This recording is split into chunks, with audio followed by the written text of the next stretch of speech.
CBS News New York wishes you a bright and safe 4th of July.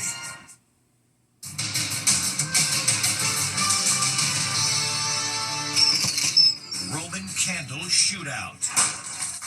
Knuckleheads launching fireworks at each other. The 4th of July safety alert. You could burn a whole house down. Plus, double drowning dangers.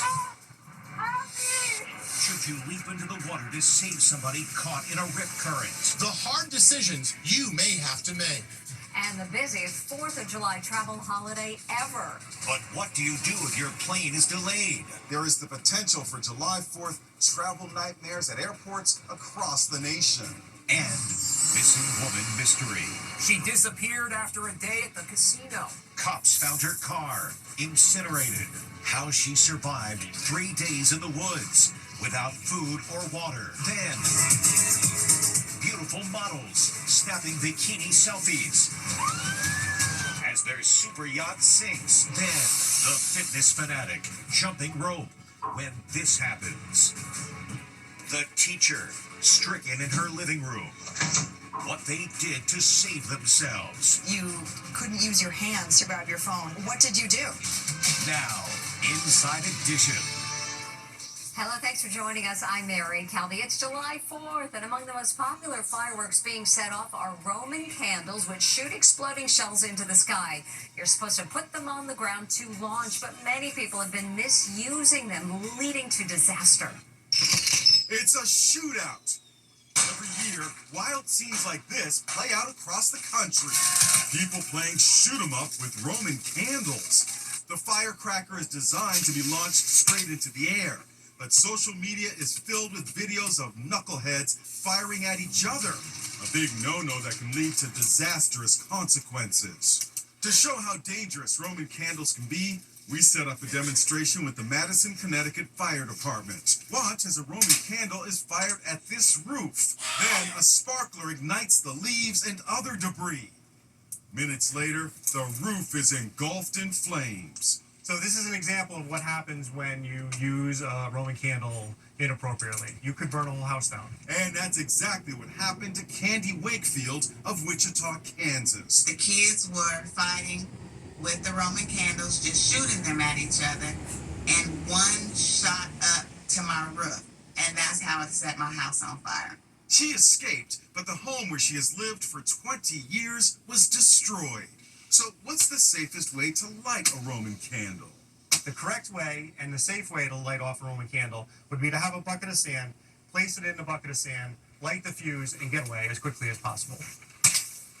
A report by the U.S. Consumer Product Safety Commission lists Roman candles among the most dangerous fireworks, responsible for 300 injuries each year.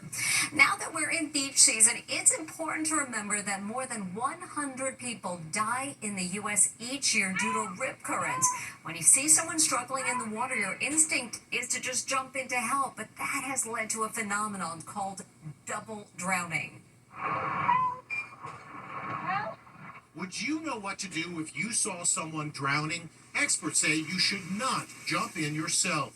Every summer, drowning tragedies are compounded by double drownings. That's when someone tries to save another and then drowns in the process. Jalen Alston was 18 years old when he lost his life trying to save his friends who'd been swept away in a rip current off the Jersey shore. His mother said he could not swim, but he jumped in anyway. It makes me proud. Makes me sad. Because as a mother, I miss him every day. Experts say your first instinct may be to risk everything and come to the rescue, but the best thing to do is wait for professionals. Inside Edition producer Emma Cady teamed up with the lifeguards at Spring Lake, New Jersey for an ocean rescue drill. My name's Sean. I'm a Spring Lake lifeguard. I'm here to help you. Here, can you grab on? I'm gonna come around and rock you up. Okay. It took multiple professional lifeguards to save Emma, 2 in the water and 2 on the beach, pulling a safety line. It's okay, just have a seat here. Thank you. Catch your breath for a little bit. It was grueling out there. Yeah. Like, I'm a pretty tough swimmer, but even for me, that was a lot. My legs are like on fire. Lifeguards are aware it goes against your natural instincts, especially when a loved one is in danger, but they say you should fight your urge to help. When a child may be struggling or in trouble in the water and a parent has an impulse to run in, we could be creating a situation where the parent is also in jeopardy and now also a drowning victim. So it becomes a very dangerous situation in which a tragedy can be compounded with more tragedy. If I was a mother, God forbid, my child's in the water, they're drowning, what should I do? First and foremost, try not to panic. Make sure that 911 is called before doing anything else. It's got to be a painfully hard thing for a parent to do, to stand by and watch as their child struggles in the ocean. But unless you're a professional rescuer with equipment and support, we would discourage you from entering. The very best advice is to swim only at beaches with lifeguards present. If the beach doesn't have qualified professional lifeguard staff, we would discourage them from entering the water, period. You feeling okay? While it's not recommended, experts say if you do try to rescue someone, don't go in the water without a flotation device. A record number of travelers are expected to take to the air this July 4th weekend. So what should you do when your flight is delayed, leaving you stranded at the airport? Les Trent has your survival guide. This July 4th weekend, AAA predicts more Americans will travel by air than any Independence Day in history.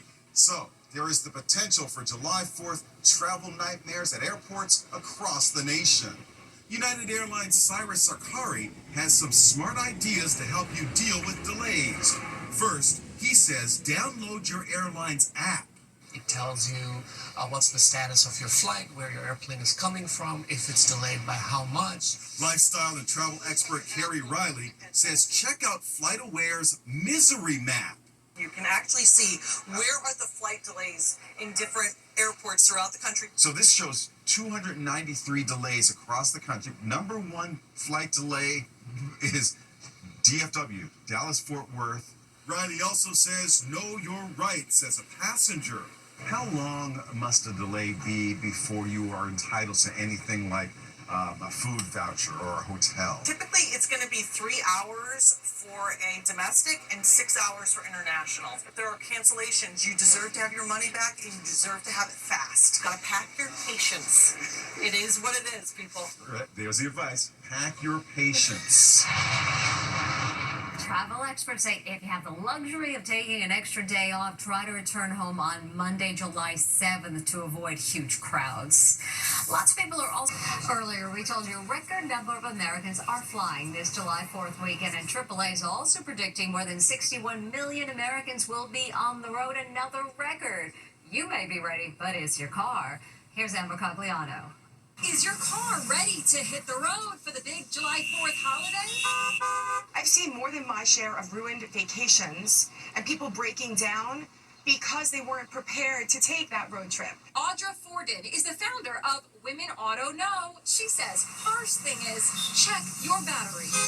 Extreme heat can drain your battery really fast. Check the battery to make sure that there's no corrosion on the terminals and that it is properly charged. If the battery is 3 years or older, I recommend to consider testing it or replacing it. Speaking of the heat, you definitely want your air conditioner working.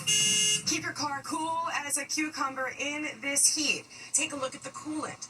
If the level is low, be sure to have your car checked. Coolant, also known as antifreeze, is your engine's best friend. If you don't have any coolant in your car and you go on a road trip, your car's going to overheat. You're stuck on the side of the road and you could have engine damage. Also, check your tires. Ooh, with this heat and this hot pavement, your tires can expand. Make sure that you check your tire pressure regularly. Use the manufacturer's specifications, which is found on the driver's side door jamb, to know what tire pressure to put in your car. And don't forget to check the spare. And finally, a way to save money on fuel. Turn your cruise control on. That way you maintain an even, steady speed without having to accelerate and decelerate, and that'll give you the best fuel efficiency for your ride. Now we're ready, and when we come back, a patriotic moment perfect for the 4th. Finally today, it's always a good time to salute our flag, especially on July 4th. This guy's about to do some yard work, and when he rings the bell, it plays the national anthem. So he salutes. A natural reaction since he's fresh out of the Marine Corps. Hey, buddy, thanks for your service. We hope you have a happy and healthy July 4th weekend, and we'll see you next time.